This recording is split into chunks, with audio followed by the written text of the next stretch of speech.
മഹാരാജാസ് കോളേജിനെ സംരക്ഷിക്കുക എന്ന മുദ്രാവാക്യമുയർത്തി കെഎസ്യുവിന്റെ ആഭിമുഖ്യത്തിൽ സംരക്ഷണ സദസ്സ് സംഘടിപ്പിച്ചു. വിദ്യാർത്ഥികളുടെ നേതൃത്വത്തിൽ കോളേജിനെ സംരക്ഷിക്കണമെന്നാവശ്യപ്പെട്ടുകൊണ്ട് ദൃഢപ്രതിജ്ഞയെടുത്തു.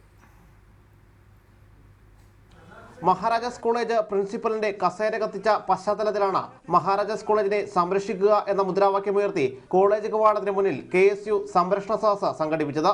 പ്രൊഫസർ എം ലീലാവതി ടീച്ചർ സദസ്സ് ഉദ്ഘാടനം ചെയ്തു. നശീകരണ സമരങ്ങൾ ശാശ്വതമല്ല, അനുനയവും അനുരഞ്ജനവുമാണ് ആവശ്യം. ഭരിക്കുന്നവർ തന്നെ ഭസ്മീകരിക്കാൻ സഹായിക്കുന്ന പ്രവണത ശരിയല്ലെന്നും ലീലാവതി ടീച്ചർ പറഞ്ഞു. ഈ സമരം, ഈ ഭസ്മീകരണ സമരം എന്നുള്ള സമരം ഒരു തരത്തിലും ശരിയല്ല. അത് അനുനയവും അനുരഞ്ജനവും ഒക്കെയാണ് വേണ്ടത്.